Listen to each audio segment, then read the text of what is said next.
Salut, c'est Étienne Tremblay de la machine à mixer. Aujourd'hui, les amis, je vais vous montrer comment j'organise une session de mastering. Le mastering que je fais aujourd'hui, c'est le mastering d'un album de 7 titres qu'un client m'a envoyé. Puis, d'expérience, moi, je sais que juste à vous montrer comment j'organise la session, comment je fais le routing des pistes, quel genre de plugin je vais mettre dans ma chaîne de mastering avant même de débuter, je sais d'expérience que ça répond généralement à beaucoup de questions sur le processus de mastering. Puis si jamais vous avez d'autres questions, hein, écrivez-moi toujours dans la section commentaires. Puis en passant, si jamais vous voulez que je fasse le mastering de votre album, je vous mets aussi le lien de mon site web dans la description pour tous les détails sur mes tarifs puis sur la procédure pour m'envoyer vos pistes. Fait que la première chose qu'on commence par faire, c'est qu'on importe les pistes dans une même session. Fait que moi, j'ai les 7 mix ici que je vais avoir toujours sur des pistes séparées, puis je vais les décaler. Comme ça, moi, ça me permet, si jamais on a des débalancements en termes de fréquence d'une pièce à l'autre, comme par exemple, si la première chanson manque de low-end, ben, je peux déjà juste aller chercher un EQ, corriger la première chanson, et c'est aussi généralement directement là, sur les segments audio que je vais faire les ajustements en termes de volume si jamais on a des différences de volume. Moi, je suggère souvent aux gens d'ailleurs de faire le mastering à même la session de mix parce que ça vous permet plus facilement d'aller corriger votre mix durant l'étape du mastering. Mais si vous faites un album, c'est vraiment important d'enlever après ça, dans tous vos mix, là, les traitements sur le master, d'exporter les mix pré-mastering et de les réimporter dans une même session. Comme ça, vous allez vraiment vous assurer que vous n'allez pas avoir des grosses différences en termes de volume ou de réponse en fréquence. Ça vous permet de refaire un mastering pour l'ensemble des chansons et ce qui va vous assurer qu'il va y avoir une certaine cohésion d'une chanson à l'autre, vraiment pour tout l'album. Une fois que c'est fait, puis petite parenthèse, hein, là, ma session est en 24 bits 44.1. Mes mix sont en 24 bits 44.1. On ne fait jamais de upsample ou de downsample lorsqu'on importe les chansons. On fait le mastering vraiment dans la même résolution que la résolution là, qui a été utilisée durant l'étape du mixage. Maintenant, je vais faire mon routing. Je vais envoyer toutes ces pistes-là dans une première piste que je vais appeler un Mixbus 1. Mon Mixbus, dans le fond, c'est une piste de sous-groupe dans Cubase. Sur Pro Tools, ça serait une piste auxiliaire. Sur Logic, ça serait une piste, ça serait un boss. Ça revient vraiment au même. L'idée, c'est que toutes les sorties de ces pistes-là soient envoyées dans le Mixbus 1. Puis ça va être le début de ma chaîne de mastering. Puis pourquoi je ne mets pas les traitements directement sur le stéréo out? Pour deux raisons. Premièrement, si moi, je veux importer une piste de référence, un mix, disons, déjà masterisé, que je sais, dont je connais la qualité d'un artiste connu, bien masterisé, j'ai pas le goût que cette piste-là, qui est déjà masterisée, passe à travers les traitements de mon stéréo out. Fait qu'à ce moment-là, ça va me permettre de passer d'un à l'autre plus facilement. Et aussi, en utilisant une piste de Mixbus 1 comme ça, ça va me permettre de faire une compression parallèle sur une piste différente. Évidemment, les compresseurs, maintenant, on a des mix wet-dry. Hein, on peut faire ça direct sur le compresseur. Moi, je préfère toujours l'avoir à côté sur une autre piste puis ajouter ça à mon Mixbus 1. C'est vraiment très personnel. Premier outil, ça va toujours être un EQ. Un EQ comme le Pro Q3 qui va nous servir vraiment à nettoyer. Ça va nous permettre de faire du ménage. Ensuite de ça, moi, généralement, quand je travaille à la maison, j'ai des unités externes. J'ai 2 compresseurs externes. J'ai un EQ externe aussi pour colorer en analogique. Là, je vais y aller avec des plugins. Ça va vraiment être vraiment le même type de processus. Et ça m'arrive parfois de faire aussi le mastering uniquement in the box. Le Buster, comme premier compresseur, qui est une émulation, dans le fond, d'un compresseur de Boss SSL. C'est un compresseur qui va être assez rapide. Et ce premier compresseur-là va nous aider à aller chercher du punch, vraiment aller chercher de l'impact pour notre kick, notre snare. On va généralement mettre l'attaque assez lente, le plus lent possible, le release au plus rapide, le ratio au plus bas. Et là, je ne peux pas vous faire entendre, évidemment, je ne vais pas faire le mastering avec vous parce que le client vient tout juste de m'envoyer ces chansons, là, ces pistes-là. Ils ne sont pas disponibles là, en diffusion là, sur le web là, présentement. Fait que je ne peux pas vous faire écouter. Mais bref, premier, généralement, pour aller chercher du punch. Et le deuxième, généralement, ça va être un genre de Vari-Miu, souvent, que je vais aller chercher, qui est un compresseur beaucoup plus lent qui va nous aider à aller remonter le sustain du low-end puis vraiment venir lisser notre mix. Ça va vraiment être le ultime l'ultime glue pour vraiment venir lier là, tous les instruments ensemble. Le pulsar MU est vraiment un bon exemple de ça, fonctionne super bien.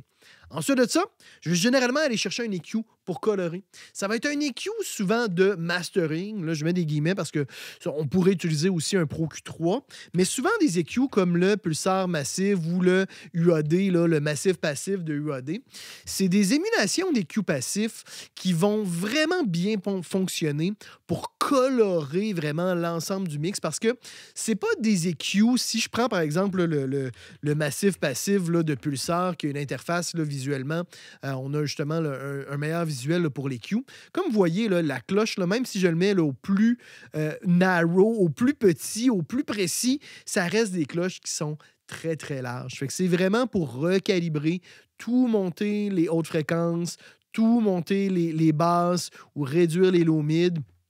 C'est pas un EQ de précision, mais ça fonctionne super bien pour faire ce genre de manipulation-là. Ça va être assez transparent, puis ça va vraiment nous aider à aller chercher de la présence. C'est des super bons outils pour ça.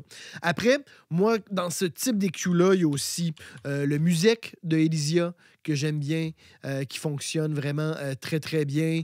Il y a le Millenia qui est assez connu aussi, que j'utilise pas très souvent, mais qui pourrait être très, très bon. On a différents types d'EQ comme ça qu'on peut utiliser pour le mastering. Même les EQ là, de Ozone, soit l'EQ vintage ou l'EQ de base de Ozone sonnent super bien. Ça peut faire vraiment la job.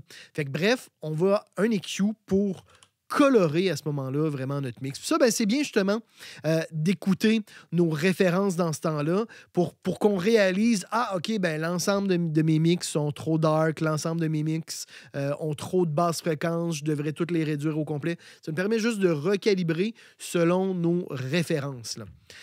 Ensuite de ça, je vais setuper, je vais mettre en place ma compression parallèle. Je vais utiliser généralement le Elysia Alpha Master pour faire ma compression parallèle. Fait que donc, j'ai tous mes mix qui passent à travers le Pro Q3, le Buster, le Varimew, puis le Massif Passif. Tout ça est envoyé dans une compression parallèle, d'accord? Je ne vais pas la mettre en place là, pour l'instant, je vais juste descendre le fader. Généralement, avec la Alpha Master, hein, je vais souvent mettre l'attaque au plus rapide, le release au plus lent, le ratio le plus élevé, puis je vais enclencher la fonction Warm, qui est comme une genre de saturation du transfo que j'aime bien pour la compression parallèle. Et après, ben là, le mix va, à ce moment-là, ben, compresser hein, de 15 à 20 dB là, de façon vraiment importante. Je vais ajuster le threshold pour avoir une bonne compression constante, là, comme je vous dis, d'un 15 à 20 dB. Et je vais ajouter graduellement de cette compression parallèle-là avec le mix compressé, si vous voulez, de façon normale, là, qui n'est pas compressé là, de façon abusive. Là. Et ces deux pistes-là, je vais les envoyer, les deux sorties, dans un dernier Mixbus que je vais appeler Mixbus 2. Fait que donc, tous les mix sont envoyés dans Mixbus 1. Mixbus 1 est envoyé dans les compressions parallèles. Ces deux pistes-là, les sorties sont envoyées dans l'entrée de mon Mixbus 1, que je vais enlever d'ailleurs ici la compression parallèle. Et là, ça va être ma dernière chaîne d'effets, qui encore une fois va inclure le Mixbus 1 et la compression parallèle. Je vais avoir généralement de la stimulation harmonique, comme par exemple l'inflator, qui va vraiment bien fonctionner. Ça peut être aussi des fois le Oxford, le Vintage Tape, qui est une des rares émulations de ruban que je trouve qu'on peut mettre à la fin du processus puis que ça fonctionne bien, que ça ne va pas complètement dénaturer notre mix. Ça peut être d'autres types, là, justement, de coloration harmonique. C'est là que je vais mettre aussi les derniers effets de traitement dynamique, à savoir un clipper. J'en ai parlé là, dernièrement du clipper. J'ai d'autres capsules là, sur le sujet si jamais ça vous intéresse. Et finalement, le limiteur. Le limiteur qui, ça peut être à peu près n'importe quoi. Ça peut être le Pro L2, ça peut être le Ozone Maximizer. J'utilise aussi souvent le DS1 de Vice là, dans mes limiteurs préférés. C'en est trois. Généralement, je vais me promener soit le Pro L2, soit le Vice, soit le Maximizer de Ozone que je trouve qui va faire vraiment bien la job. Ce sont trois effets qui sont vraiment de très, très bonne qualité. On pourrait en avoir un seul des trois, puis ça ferait vraiment la job. Généralement, justement, Le limiteur, c'est toujours le dernier effet là, à la toute fin de notre chaîne. C'est lui qui fait que qu'on s'assure de ne pas dépasser à ce moment-là le niveau de sortie qu'on a prédéterminé. Fait que voilà. Fait que déjà, avec cette chaîne-là de mastering, c'est sûr que après, comme je vous dis, d'une chanson à l'autre, je vais aller chercher différents types de traitements. Après, le travail de mastering, des fois, c'est dans la précision. Hein, si jamais j'entends des clips dans la chanson, des clics, des pics, des pics, là, des petites dégradations, je vais faire le ménage, je vais faire le nettoyage. Si jamais il y a des S, la voix est trop sibilante, ben, je vais de-esser la voix à même le mix aussi. Il y a plein d'autres manipulations qu'on peut faire. Mais déjà, juste cette chaîne-là, EQ, 2 compresseurs, EQ coloratif avec compression parallèle, stimulation harmonique, clipper et limiteur à la toute fin. Déjà, vous avez, à mon avis, amplement d'outils pour faire un mastering qui a du sens. Puis après, l'important, c'est d'écouter vos références puis de passer de votre mix à vos références. Puis si vous avez vraiment des gros débalancements sonores, ben retournez dans votre mix puis retravaillez votre mix. Hein, parce qu'il y a quand même des limites à ce qu'un mastering peut faire. Moi, c'est la même chose avec mes clients. Quand il y a des problèmes que je ne suis pas vraiment en mesure de résoudre de mon côté ou que c'est très compliqué ou si, par exemple, je vais créer des nouveaux problèmes là, en voulant résoudre un autre problème, bien, je vais demander au client de retourner dans son mix puis de faire des petites modifications puis de me renvoyer le mix. Ça va généralement être beaucoup plus simple. Fait que voilà, fait que j'espère que ça va vous aider à faire votre mastering d'album. Si jamais il y a des choses qui sont pas claires dans l'organisation, dans le routing, écrivez-moi ça dans la section commentaires. Ça va me faire un grand plaisir d'y répondre. Puis ben, abonnez-vous hein, à ma chaîne YouTube, mettez un petit pouce vers le haut. Puis n'hésitez pas à m'écrire si jamais vous avez le goût que je fasse le mastering de votre album. Ça va me faire un grand plaisir de vous aider à finaliser votre projet. C'est tout pour aujourd'hui, les amis. C'était Étienne Tremblay pour La Machine à mixer.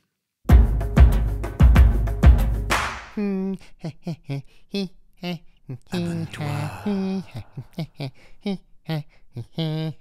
N'aie pas peur. Allez, clique.